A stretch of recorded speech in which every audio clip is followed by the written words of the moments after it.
प्यारे विद्यार्थियों, पिछले वीडियो व्याख्यान में आप लोगों ने पढ़ा साइनेप्स क्या होते हैं, संधि स्थल दरार क्या होती हैं और संधि स्थली दरार किस तरह से कार्य करता है, उसमें सूचनाओं का ट्रांसमिशन किस तरह से होता है। साथ ही साथ आपको कल के वीडियो व्याख्यान में यह भी बताया गया था कि जो सूचनाओं का संवहन होता है वह दो रूपों में होता है, विद्युतीय रासायनिक और रासायनिक, जिसमें आपने देखा कि जो साइनेप्स में सूचना संचारित होती है वह रासायनिक होती है, जबकि एक्सॉन में विद्युत रासायनिक सूचना का संवहन होता है। और इसी विद्युत रासायनिक क्रिया को ही हम एक तरह से नर्व इम्पल्स या तंत्रिका आवेग के रूप में जानते हैं। तो आज के इस वीडियो में हम लोग देखेंगे कि तंत्रिका आवेग की उत्पत्ति किस प्रकार होती है, वह एक न्यूरॉन से दूसरे न्यूरॉन में किस प्रकार संचारित होता है।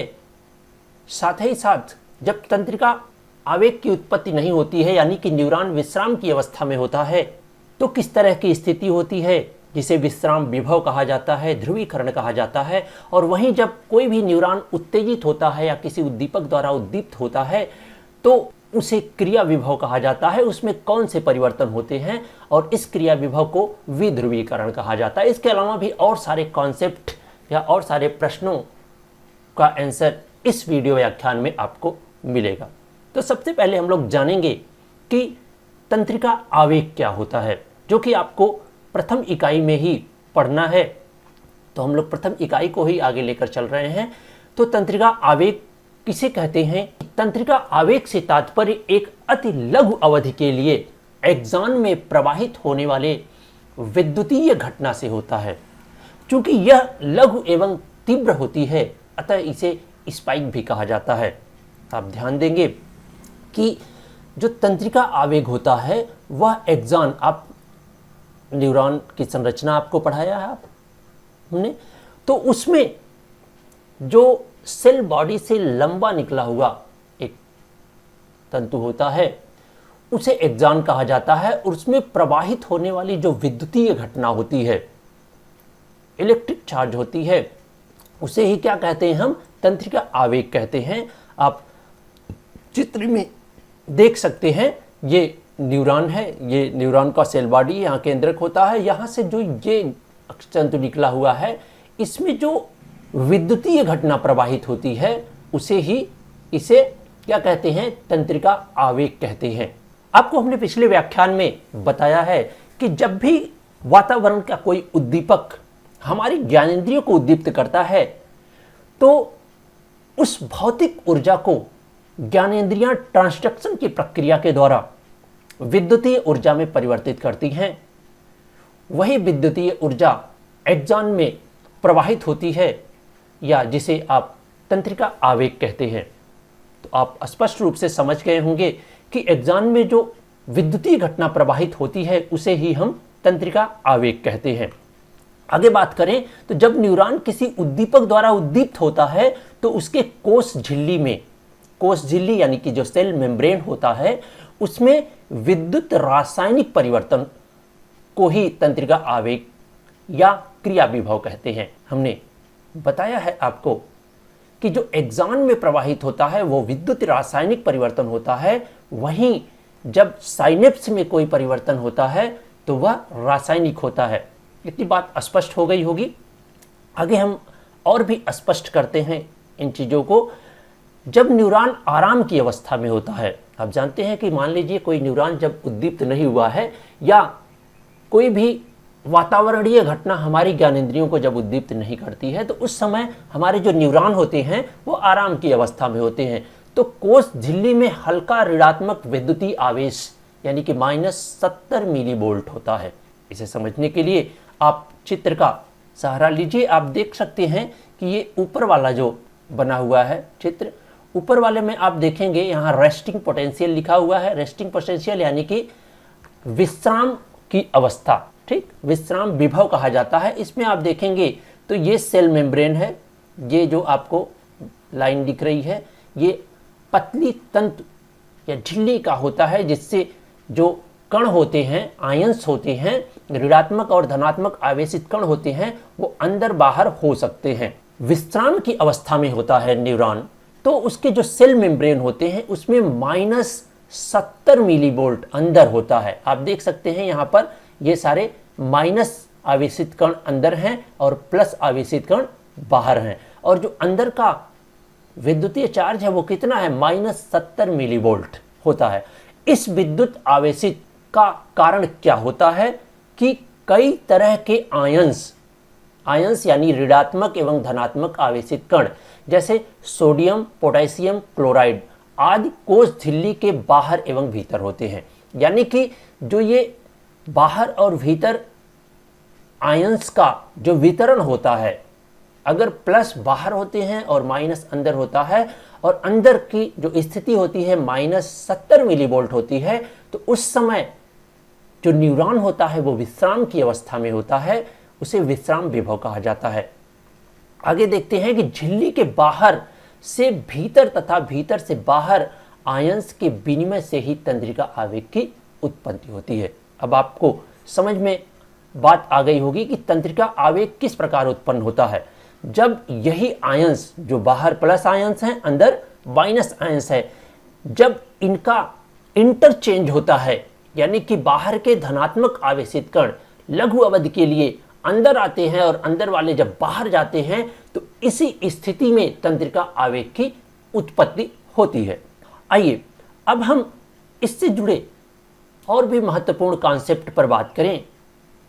तो सबसे पहले हम बात करेंगे कि जब विश्राम की अवस्था में होता है तो उसे क्या कहते हैं। जब न्यूरॉन रेस्टिंग पोटेंशियल में होता है तो उसे कहते हैं विश्राम विभव, या इसी को ध्रुवीकरण कहते हैं। ध्रुवीकरण यानी पोलराइजेशन, यानी कि जो आयंसों का एक तरह का वितरण होता है उसे ध्रुवीकरण कहा जाता है। इसे इस प्रकार समझते हैं, जब कोष झिल्ली के भीतर ऋणात्मक आवेशित कण, ध्यान देंगे, ऋणात्मक आवेशित कण जो हैं तुलनात्मक रूप से अधिक होते हैं। कहाँ पे? झिल्ली के भीतर। तो इस तरह के वितरण की अवस्था को विश्राम विभव कहा जाता है, रेस्टिंग पोटेंशियल कहा जाता है। तथा धनात्मक एवं ऋणात्मक आवेशित कणों के उक्त वितरण को क्या कहते हैं? ध्रुवीकरण कहते हैं, पोलराइजेशन कहते हैं। जिसे आप चित्र में भी देख सकते हैं कि ये है विश्राम विभव की अवस्था। ये आपको जो दिख रही है ये विश्राम विभव की अवस्था है। आप देखेंगे कि जो ऋणात्मक कण हैं वो अपेक्षाकृत अंदर अधिक हैं और प्लस आयंस जो बाहर अधिक हैं। तो इस तरह की जो वितरण होता है, इस तरह की जो अवस्था होती है, उसको विश्राम विभव या पोलराइजेशन कहते हैं, ध्रुवीकरण कहते हैं। यानी कि उसका एक तरह से ध्रुवीकरण है। किनका? आयंस का ध्रुवीकरण है। ये बहुत ही महत्वपूर्ण कॉन्सेप्ट है, विश्राम विभव, जिसे ध्रुवीकरण भी आप कह रहे हैं। इसके जस्ट बाद जब कोई न्यूरॉन्स किसी उद्दीपक द्वारा उद्दीप्त होता है तो उस समय इन सेल मेम्ब्रेन के आयंस में परिवर्तन होता है, जिसे क्रिया विभव कहा जाता है, यानी कि एक्शन पोटेंशियल कहा जाता है, और इसी को विध्रुवीकरण कहा जाता है, यानी कि डीपोलराइजेशन कहा जाता है। यानी कि जब कोष झिल्ली के बाहर वाले सोडियम आयंस, झिल्ली के बाहर जो सोडियम आयंस यानी कि प्लस आयंस अर्थात धनात्मक आवेशित कण झिल्ली के भीतर आने लगते हैं, जिसके कारण बहुत लघु अवधि के लिए अर्थात 1 मिली सेकेंड के लिए क्या होता है, न्यूरॉन के कोष झिल्ली के भीतर धनात्मक आवेशित कण यानी कि जो पॉजिटिवली चार्ज होते हैं हो जाता है। धनात्मक आयंस के भीतर आने से झिल्ली विभव अचानक धनात्मक, यानी कितना धनात्मक हो जाता है, 50 मिली वोल्ट तक धनात्मक हो जाता है। और जब विश्राम विभव होता है तो अंदर क्या स्थिति होती है, वह -70 मिली वोल्ट होता है अंदर की स्थिति। लेकिन जो ही विश्राम विभव समाप्त होता है, यानी कि जो धनात्मक आयंस अंदर आते हैं और ऋणात्मक बाहर जाते हैं, उस स्थिति में जो परिवर्तन होता है, यानी कि सेल मेम्ब्रेन के भीतर +50 मिली वोल्ट सहसा परिवर्तन हो जाता है। कोष झिल्ली के धनात्मक इस लघु परिवर्तन को ही क्या कहते हैं, क्रिया विभव कहते हैं, एक्शन पोटेंशियल कहते हैं, या तंत्रिका आवेग कहा जाता है। यानी कि जब यह परिवर्तन होता है उसी समय तंत्रिका आवेग की उत्पत्ति होती है। आगे बात करें तो इसे देखिए, नीचे वाले चित्र को देखेंगे तो एक्शन पोटेंशियल कैसे होता है। यहाँ पर जो धनात्मक आयंस थे वो कैसे वो अंदर चले गए और अंदर वाले जो ऋणात्मक आवेशित कण थे वो बाहर चले आए। तो इस प्रकार जब ही बाहर और अंदर के जो वितरण था, जिसे विश्राम विभव आप कहते हैं, जब ही उसमें परिवर्तन होता है तो तंत्रिका आवेग की उत्पत्ति होती है, जिसे क्रिया विभव कहा जाता है या डीपोलराइजेशन कहा जाता है। इसके परिणाम स्वरूप क्या होता है कि न्यूरॉन का विश्राम विभव समाप्त हो जाता है। जब ही ये परिवर्तन होता है तो उसका जो विश्राम विभव होता है वो समाप्त हो जाता है और न्यूरॉन उत्तेजित हो जाता है। न्यूरॉन के आवेशित कणों में इस तरह का जो परिवर्तन अथवा वितरण होता है उसी को क्या कहते हैं? डीपोलराइजेशन कहते हैं, ध्रुवीकरण कहते हैं। ये सारे कॉन्सेप्ट विभिन्न मनोविज्ञान की प्रतियोगी परीक्षाओं में बहुत बार पूछा जाता है और बहुत ही महत्वपूर्ण कॉन्सेप्ट हैं ये सब। आइए अब हम बात करते हैं इसमें कुछ और भी महत्वपूर्ण कॉन्सेप्ट, जिसे पूर्ण या बिल्कुल नहीं का नियम कहा जाता है। आप समझ भी रहे होंगे ऑल आर नल ना का मतलब क्या होता है कि न्यूरॉन की एक विशेषता होती है कि वह या तो पूर्ण रूप से उत्तेजित होता है या बिल्कुल नहीं होता है। यानी ऐसा नहीं है कि किसी उद्दीपक की तीव्रता बहुत अधिक है, यानी कि कोई बहुत अधिक शोर आया तो जो हमारा न्यूरॉन है वो बहुत तेजी से उद्दीप्त हो गया, या बहुत धीमी आवाज आई तो हमारा जो न्यूरॉन है वह धीमी गति से उद्दीप्त हो पाया। ऐसा नहीं होता। यानी कि तंत्रिका आवेग जब उत्पन्न होगा तो वो न्यूरॉन को पूरी क्षमता के साथ उद्दीप्त करता है या तो पूरी तरह से नहीं करता है। यानी कि यह पूर्ण या बिल्कुल नहीं नियम पर काम करता है। न्यूरॉन या तो उद्दीप्त होगा या तो बिल्कुल ही नहीं होगा, उसमें थोड़ा या कम उद्दीप्त होने की कोई बात नहीं होती है। इसी को कहा जाता है पूर्ण या बिल्कुल नहीं का नियम। आगे एक महत्वपूर्ण कॉन्सेप्ट होता है निरपेक्ष दुर्दम्य अवस्था, यानी कि एब्सोल्यूट रिफ्रैक्टिव पीरियड। यह अवस्था एक ऐसी अवस्था होती है जहां पर जब न्यूरॉन किसी उद्दीपक द्वारा उद्दीप्त होता है, यानी कि जब ही तंत्रिका आवेग की उत्पत्ति होती है, या आप कह लीजिए जब ही विश्राम विभव समाप्त होता है, एक्शन पोटेंशियल होता है, उसी समय एक ऐसी अवस्था होती है जहां पर किसी भी उद्दीपक द्वारा या किसी भी तीव्रता के उद्दीपक द्वारा न्यूरॉन को उद्दीप्त नहीं किया जा सकता है।